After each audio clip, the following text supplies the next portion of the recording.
No se puede desatar un nudo sin saber cómo está hecho. Recibimos en nuestros estudios de Onda Cero La Palma a Sergio Matos, diputado del Partido Socialista por la provincia de Santa Cruz de Tenerife en el Congreso de los Diputados. Señor Matos, ¿qué tal? Muy buenos días. Buenos días a todos los oyentes y televidentes de Onda Cero. Bueno, señor Matos, estuvo usted la semana pasada en la capital de España, en Madrid, dentro de ese Congreso de los Diputados, mientras se producía ese intento de investidura del señor Alberto Núñez Feijóo. A grandes rasgos, señor Matos, ¿qué ambiente se respiró en la Cámara Baja? Bueno, pues un ambiente casi de pérdida de tiempo. Éramos conscientes de que era una investidura fallida por parte del señor Feijóo. No es menos cierto que el rey le había encomendado esa misión de buscar gobierno, pero era evidente que hemos perdido casi un mes maravilloso, solicitado por ellos mismos, para que en la semana pasada se hiciese este debate de investidura. Pues un debate de investidura donde el señor Feijóo quedó reflejado, que no tiene los apoyos suficientes para formar un gobierno.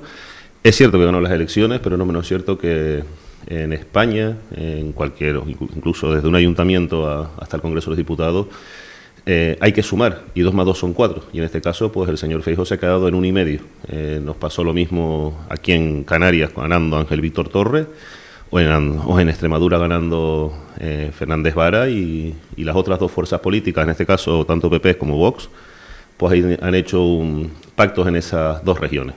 Como en otras muchas de nuestro territorio español, con lo cual estaba claro que no tenía para sumar y formar un gobierno, y de hecho se vio reflejado pues el pasado viernes, ya a eso de las 2:15, pues se vio reflejado que el señor Feijóo no tenía el apoyo de la soberanía popular, que somos los representantes, diputados y diputadas, que estábamos dentro del Congreso de los Diputados en aquel momento, y perdió este debate de investidura. Y en estos días pues esperemos que el rey, pues en este encuentro que va a tener con las diferentes fuerzas políticas en Zarzuela, pues nombre a Pedro Sánchez como candidato a la investidura, y tengamos pues este próximo mes y pico para hasta antes del 27 de noviembre poder formar un gobierno y que no haya repetición de elecciones. ¿Usted cree, señor Matos, que en su momento tal vez el señor Alberto Núñez Feijóo debió haber declinado la oferta del rey de intentar formar gobierno? Yo creo que si tenía los números sobre la mesa podría haberlo hecho. No es menos cierto que a lo mejor pues al señor Núñez Feijóo le interesaba, y al Partido Popular, pues llevar hasta los extremos, y no se dan cuenta que están secuestrados desde el pasado 28 de mayo por un partido de ultraderecha que nadie quiere y que nadie va a pactar con ellos. Y el ambiente que hay en muchos territorios españoles con censuras de libros, con censuras de obras de teatro, con quitar nombres como el de Almudena Grande, una biblioteca en La Rioja, pues eso son tiempos pasados. Eso es la época de los 2 rombos, del nodo, y España, en estos más de 40 años de democracia, tiene que seguir tirando hacia adelante. Se ha gobernado con el bipartidismo, se ha gobernado en un gobierno de coalición por primera vez en la historia, en este último mandato, con Pedro Sánchez, PSOE y Podemos, y lo que tenemos que hacer es pues ser conscientes de que España necesita un gobierno fuerte, que ha aprobado leyes importantes como la reforma laboral, que ha aprobado leyes como la ley de eutanasia, y que tenemos que seguir caminando en esa senda de progreso y de futuro. Ser reaccionarios en el sentido de volver a dar pasos hacia atrás, quitar derechos y libertades, por ahí no vamos a pasar, y esa sí que es una línea roja. Y el señor Feijóo tiene que darse cuenta, y el Partido Popular, que ahora mismo están secuestrados por los valores de Vox, y que ningún partido va a entrar por ahí, ninguno, y ya se ha demostrado en estos días. Creo que en este caso, pues a lo mejor si hubiese querido hubiese declinado, y entiendo cómo hizo Ángel Víctor. Ángel Víctor podía haber hecho también dar el paso de intentar, pero sabía que no iban a dar los números porque ya estaba todo más que pactado, y para hacer el ridículo pues y no perder el tiempo a los canarios ni al gobierno de Canarias, pues declinó esa invitación. Creo que en este próximo mes veremos pues política de altura, tendremos que, sin saltar muchas líneas rojas, y ser conscientes de que este país, que llevan más de 40 años diciendo que se va a romper, pues aún no se ha roto, y que tanto Partido Popular como PSOE a lo largo de la historia ha pactado con partidos nacionalistas e independentistas. Precisamente, señor Matos, hablando de no perder el tiempo, desde el Partido Popular se han preguntado si el señor Pedro Sánchez en su momento utilizó también al rey cuando fue a la investidura sin contar con los apoyos suficientes de la Cámara para ser investido presidente del Gobierno. Esta pregunta, sobre todo, surge después de que el socialista, el señor Óscar Puente, haya acusado supuestamente a Feijóo de utilizar al rey para coronarse como líder de la oposición. ¿Qué nos puede decir usted al respecto? Bueno, yo creo que en aquel momento se intentó, no pudo ser posible. No hay que olvidar que también en aquel momento cuando Pedro Sánchez da el paso, ya creo que había habido otro debate de investidura, y es verdad, yo creo que en estos tiempos que corren y más en la situación en la que estaba el país, yo creo que el señor Feijóo podía haber declinado perfectamente la invitación porque era consciente. Y ahí no hay que olvidar que en aquel momento Vox no estaba tan fuerte, ni había gobiernos PP-Vox como los hay ahora. Y yo creo que los tiempos políticos, de un mandato a otro, de un mes a otro, van cambiando.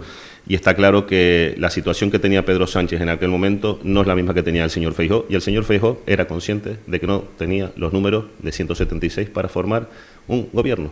Y no lo iban a investir presidente. Yo creo que en este caso sí que ahora mismo es el rey de la oposición, se ha investido como líder de la oposición, y tendrá que ejercer como líder de la oposición si al final podemos en este próximo mes formar gobiernos aquí en España. ¿A qué cree que se debió que finalmente el Partido Popular y Vox no sumaran más que el bloque de izquierdas? Porque después de las pasadas elecciones del 28 de mayo, bueno, parecía que el futuro de España estaba en manos del bloque más conservador. Sí, pues yo creo que de una sorpresa inusual en el pasado 23 de julio. Y le hablo por mi caso y mi partido. Desde el 2008 no conseguíamos el tercer diputado por la provincia de Santa Cruz de Tenerife. Y aquí estoy yo. Hemos recuperado otra vez el Senado en la isla de La Palma, después de los malos resultados que hemos tenido pues con Kilian Sánchez, y yo creo que en este caso pues la gente ha sabido diferenciar y sobre todo también la gente ha sabido leer. Yo creo que cada vez que pasan unas elecciones, las redes sociales, yo nunca había visto hablar a la gente tanto de política como desde el pasado 28 de mayo. Nunca había visto hablar a la gente tanto de política en las terrazas de los bares, gente de todo tipo de edad, y de lo que estaba pasando en esas conformaciones de los gobiernos, tanto autonómicos como de ayuntamientos, en donde el PP y Vox estaban haciendo cosas que recordaban al pasado, y en ese sentido yo creo que también la gente ejerció su derecho al voto con conciencia, y también porque ha habido una gran participación. No nos equivoquemos, ha habido una gran participación en estas últimas elecciones donde la gente no quería volver a ese pasado. Ya tendrá que explicar el Partido Popular el por qué no ha llegado a eso, porque es verdad que en mayo tuvieron unos muy buenos resultados, tanto Partido Popular, y por eso han hecho estos gobiernos con Vox o con partidos nacionalistas, incluso perdiendo elecciones, como es en el caso de Canarias, pero no menos cierto que tenemos que ser conscientes de que la historia ha dado diferentes pasos, y en este caso pues yo creo que el PP no suma, y eso que tienen el apoyo de Vox, unido al de UPN y unido al de Coalición Canaria, y no formaban gobierno, no le daban los números. De hecho, no hay que olvidar que estas últimas semanas algunos decían, como el señor Tellado, algunas voces del Partido Popular, que los socialistas de bien votasen en conciencia. Por lo mejor los populares de bien tendrían que empezar a hablar del daño que hace a las instituciones la presencia de Vox con sus políticas de recortar libertades, de recortar derechos y recortar incluso a las autonomías, algo que en este país nos dimos con la Constitución, algo que en este país nos dimos con la transición. Y creo que en este caso pues hay que saber también decir dentro de su propio partido que Vox no solo les ha comido terreno, sino que también les está comiendo la manera de poder formar gobierno. Y espero y deseo que en los próximos meses haya un gobierno de progreso, y también pues que podamos volver a una normalidad democrática donde la censura deje de existir y donde los derechos y las libertades se respeten, que bastante nos ha costado conseguirla, y no solo a nuestra generación, sino a las generaciones pasadas, que gracias a ellos pues tenemos ahora mismo democracia. Un gobierno que desde mi punto de vista tal vez no sea fácil conformar, sobre todo para el Partido Socialista, si tenemos en cuenta, si atendemos a esa serie de exigencias que grupos como Esquerra Republicana o Junts per Catalunya considero que le va a poner al Partido Socialista encima de la mesa. Por ejemplo, ¿qué opina usted, señor Matos, de ese referéndum que están barajando? Bueno, el referéndum, como tú bien dices, se está barajando, igual que el tema de la amnistía. Primero habrá que ver ese texto de amnistía y también habrá que ver qué tipo de referéndum. A lo mejor no hay ni una cosa ni otra, o a lo mejor hay una cosa y no la otra.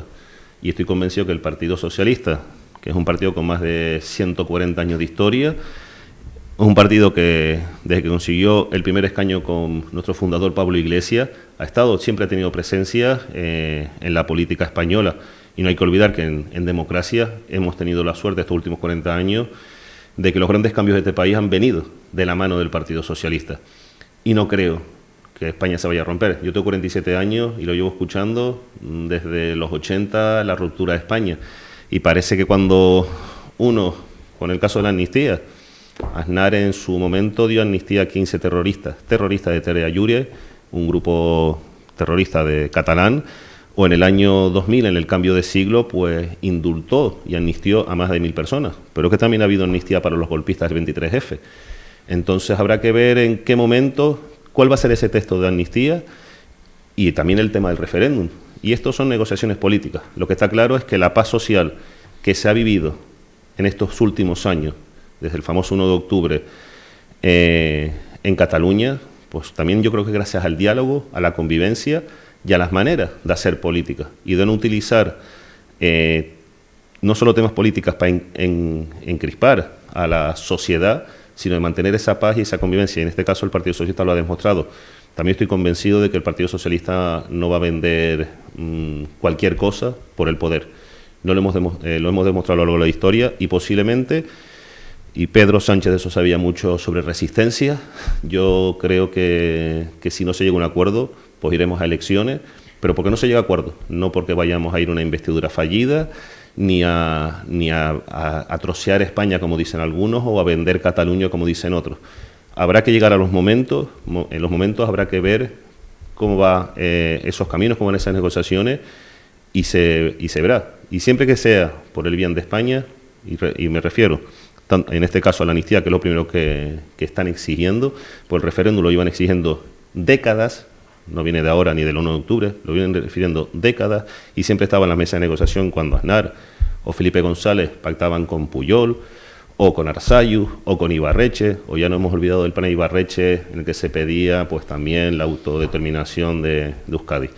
Yo creo que en esas dos regiones siempre va a haber esta tensión, y lo que está claro es que tendremos que esperar a esos momentos para ver realmente los textos, porque a mí lo que sí me ha sorprendido es que se hable de amnistía, se hable de referéndum, porque tan solo lo digo una de las partes dentro de ese bloque de negociación y que tendrán que apoyar, y que la política es eso, diálogo y sobre todo también negociación. Y habrá cosas que se puedan llegar a puntos en común, otras que no, y aún así poder haber gobierno, que es lo que le hace falta a este país.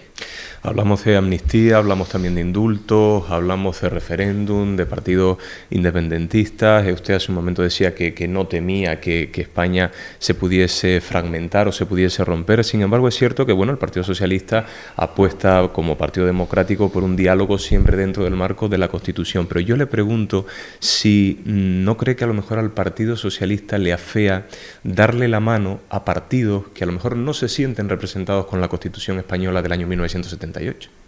Bueno, es que a lo mejor si nos abriésemos el libro, no todo el mundo se ve reflejado con la Constitución de 1978. Yo tenía 2 años, la votaron, y es la Constitución a la que respeto y la que prometo cada vez que he tomado posesión. Y creo que la Constitución, como Carta Magna, es de mucha importancia, pero no menos cierto que son conscientes también que gracias a la Constitución muchos partidos, incluso independentistas, pueden estar en el Congreso de los Diputados debatiendo con el resto de españoles. Realmente creo que la Constitución hoy por hoy sirve para seguir caminando en esa senda de paz y convivencia. Sirvió en su momento, y que muchos que la reivindican ahora votaron en contra. como puede ser el señor Aznar, y no lo digo yo, lo ha dicho él públicamente, y mucha gente del Partido Popular votó en contra porque aquella Constitución significaba democracia. Y le digo, en 3 años, desde la muerte del dictador hasta el 78 que se votó, pues fueron años duros. Incluso aquellos primeros 5 años desde la muerte del dictador, estamos hablando, o 6 años, estamos hablando que hubieron un intento de golpe de Estado y uno que sí se reflejó. Yo creo que en este caso la Constitución como Carta Magna, habrá gente, incluso demócrata, que no le represente porque no la vivieron. En este caso, a mí y al Partido Socialista sí nos representa, y hoy por hoy creo que como carta fundamental es la que tenemos. Yo no creo que se vaya a cambiar ni que va a haber otro referéndum, y en este sentido tenemos que ser conscientes de que la Constitución es pues nuestra principal ley, en la que algunos la declaran por imperativo legal y la gran mayoría, pues estamos hablando de mayoría, juran o prometen sobre la Constitución. Yo creo que hay que respetarla, y también pues cuando ese respeto se vaya a perder, también poner el freno o esas líneas rojas ante esa falta de respeto a una Carta Magna que bastante costó después de 40 años de dictadura, y a una transición que creo que también fue muy importante, pero que también ahora mismo estamos en otro siglo y en otro tiempo. Cambiando de tercio, señor Matos, por curiosidad, ¿qué tal se desarrollan los plenos plurilingües ahora que se permiten usar las lenguas cooficiales en el Congreso? ¿Qué enfoque le podemos dar? Vamos a ver una imagen de diversidad, de pluralidad, o por el contrario una imagen de ruptura tal vez de la unidad de la lengua oficial de España. ¿Cómo lo enfocamos? No, es que son lenguas cooficiales. Es verdad que hay una lengua oficial, que es el español y el castellano, que no solo se habla en este país, sino en Hispanoamérica y en muchos países del mundo, pero está claro que tenemos lenguas cooficiales y que precisamente en esa Constitución son lenguas cooficiales, no son lenguas territoriales, son lenguas cooficiales. Y la verdad pues que ha sido un hecho histórico, sobre todo en el Congreso de los Diputados. Por si la gente no lo sabe, en el Senado ya hace más de 10 años, creo, si no más, que ya se estaban instauradas, y cuando se pedía pues había que traducir. No es menos cierto que el PP ha tenido mayoría absoluta en el Senado y en ningún momento ha cambiado ese reglamento, porque no es una ley, es un reglamento interno de ambas cámaras. Y en este caso, pues para nosotros, los socialistas, y como no puede ser de otra manera, es diversidad cultural. Y al ser lenguas cooficiales tienen el mismo derecho. Y aún así, y sobre todo porque, ya antes lo comentaba antes en antena, son muchos los partidos que representan a esas lenguas cooficiales. Estamos hablando del BNG, estamos hablando de Junts, estamos hablando de Esquerra, estamos hablando del PNV y estamos hablando de Bildu. Partidos que tienen esa lengua casi como ángulo, como su médula espinal de su vida dentro de sus partidos y de sus regiones y de su historia. No es menos cierto que el primer día que se habló, los primeros días que se habló, pues sí se hablaban, los discursos se hablaban íntegramente en esas 3 lenguas, pero no es menos cierto que ya esta semana en la investidura los compañeros y compañeras de esos partidos, la gran mayoría muchas veces hablan tanto en castellano como en euskera, con lo cual yo creo que pues ha llegado algo que tenía que haber estado, según la Constitución también, pues ha llegado a la Cámara Baja, que es una Cámara legislativa y la Cámara pues de mayor importancia porque es la que elige al presidente del Gobierno y donde pues está todo el cotarro político de este país. Y yo creo que hay que tener respeto por esas lenguas y que en este caso, pues aunque algunos lo vean como un gasto, yo creo que es como un derecho en esa diversidad cultural y lingüística que afortunadamente tenemos en España, y que no somos el único país que tenemos diversidad lingüística y no somos el único parlamento o congreso donde se habla en diferentes lenguas, y se hacen en muchos parlamentos europeos. Aquí algunos pues lo han tratado de evidenciar eso también como un ataque a la lengua española y más lejos de la realidad.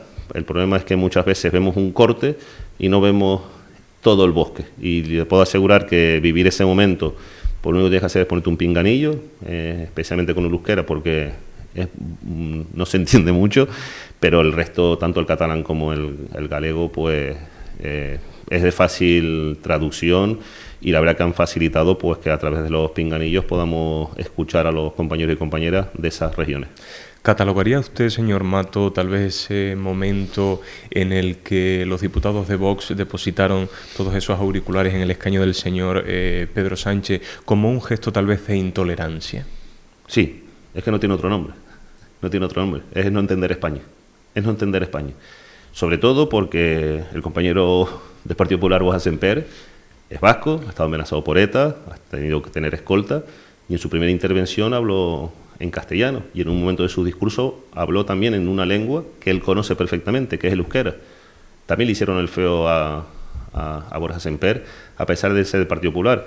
Eso dice mucho de Vox, que no es cuestión de partido, es cuestión de intolerancia total y absoluta ante un hecho donde muchos compañeros y compañeras, no solo de esos partidos que llamamos nacionalistas o independentistas, sino también dentro del Partido Socialista, dentro del Partido Popular, tenemos compañeros y compañeras que hablan gallego, hablan euskera y hablan catalán.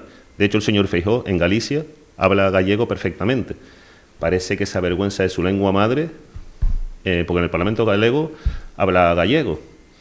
En el Parlamento de todos los españoles solamente habla castellano, pudiendo utilizar las dos lenguas, y eso a lo mejor lo haría mejor, hubiese sido mejor candidato a la presidencia, demostrando que tiene esa habilidad para poder, por lo menos una lengua, poder comunicarse. Y está claro que Vox, la intolerancia, la tiene como bandera, y no es menos claro que quería apoyar a un gobierno de Feijóo, donde ya están apoyando en la comunidad autónoma, llevando esa bandera de la intolerancia, como ya he dicho a lo largo de esta entrevista, con censura, con quitar películas de dibujos animados, con quitar nombres de bibliotecas de grandes escritoras españolas como es Almudena Grandes, o de restringir derechos. Y lo que está claro que intolerancia hay que tenerla bastante apartada en este país, porque es no entender nuestro país ni nuestra historia.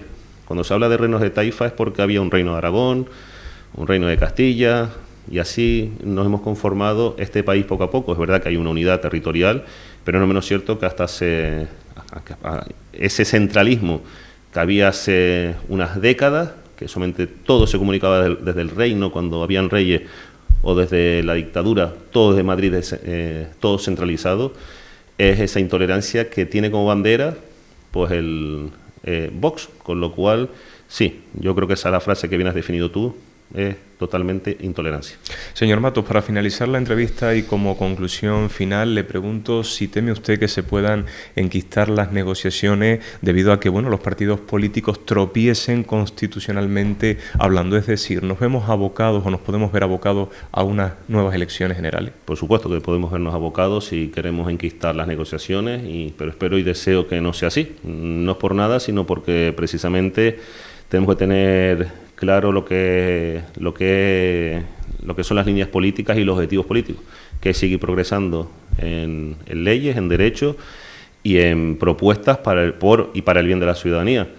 Allá los que quieran enquistar esta investidura, allá los que quieran enquistar este gobierno y sus consecuencias. El próximo año hay elecciones tanto en Cataluña como en el País Vasco, y creo que los resultados especialmente del 23J, donde el Partido Socialista en la comunidad en Cataluña ha obtenido tantos votos como Junts y Esquerra, creo que somos una fuerza política que la gente ha depositado a nivel nacional después de la debacle de mayo, pues esa confianza, y esperamos y deseamos que el que quiera embarrar esto pues se lo piense muy bien, porque lo que le hace falta a España es un gobierno no solo de futuro y de progreso, sino también de diálogo y convivencia. Y las consecuencias pueden ser, pues creo que pueden ser nefastas, en el sentido de que incluso podríamos afortunadamente volver al bipartidismo, y en este caso pues espero y deseo que estas negociaciones sean importantes, que se forme gobierno antes del 27 de noviembre para no tener que convocar elecciones y tener que ir a votar un 14 de enero, porque yo creo que la ciudadanía ni nuestros vecinos y vecinas se merecen una repetición de elecciones. Ya fueron a votar en pleno julio, en pleno verano, participaron, tanto a nivel de correos, que mucha gente auguraba en la baja participación, pues se participó y hubo unos resultados. Yo creo que ahora el respeto de la parte política hacia la ciudadanía es formar gobierno, después de la fallida investidura del señor Feijóo, pues seguir en la senda del progreso, de los derechos y las libertades y de la convivencia y de la paz, porque nos estamos jugando mucho estos próximos 4 años, aún sabiendo de que si formamos ese gobierno van a ser 4 años duros, porque estamos casi en empate técnico ambos bloques en nuestro país. Sergio Matos, diputado del Partido Socialista en el Congreso de los Diputados, muchísimas gracias por habernos visitado y tenga cuidado, no se equivoque a la hora de votar la investidura de Pedro Sánchez, como sí le pasó a ese diputado de Junts per Catalunya en la investidura de Feijóo. Tenga cuidado. Tenga por seguro que no, porque si no, el damnificado seré yo. Muchas gracias a ustedes y espero estar aquí pronto. Muchas gracias. Gracias.